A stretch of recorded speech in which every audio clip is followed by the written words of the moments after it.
నంద్యాల గుడిపాటి గడ్డలో వెలిసిన శ్రీ అయ్యప్ప స్వామి ఉత్సవమూర్తి గ్రామోత్సవం అంగరంగ వైభవంగా సోమవారం జరిగింది.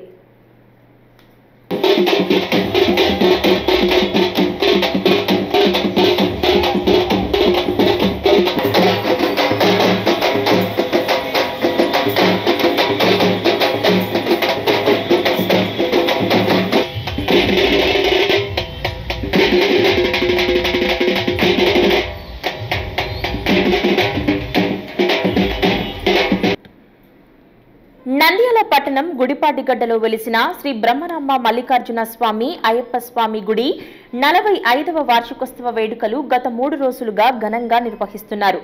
ఇప్పటికే అయ్యప్ప మండల విలక్కు దీపోత్సవం నిర్వహించగా సోమవారం రాత్రి గ్రామోత్సవం నిర్వహించారు. ఆలయం నుంచి ఆత్మకూరు బస్టాండ్, గాంధీ చౌక్, కల్పన సెంటర్, శ్రీనివాస సెంటర్ మీదుగా ఆలయం చేరుకున్నారు. మహిళలు దీపాలు వెలిగించి గ్రామోత్సవంగా ఉత్సవమూర్తి వెంట ప్రదర్శన చేశారు. అదేవిధంగా కాంతారా ట్రాప్ బృందం ప్రదర్శించిన సాంస్కృతిక కార్యక్రమం అబ్బురపరిచింది. అదేవిధంగా కేరళ మంగళ వాయిద్యాలు ఆకర్షణీయంగా నిలిచింది. గ్రామోత్సవం అంగరంగ వైభవంగా నిర్వహించారు.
హలో అండి, నేను మీ Kirrak Seetha. Please do subscribe to Nandyala communications.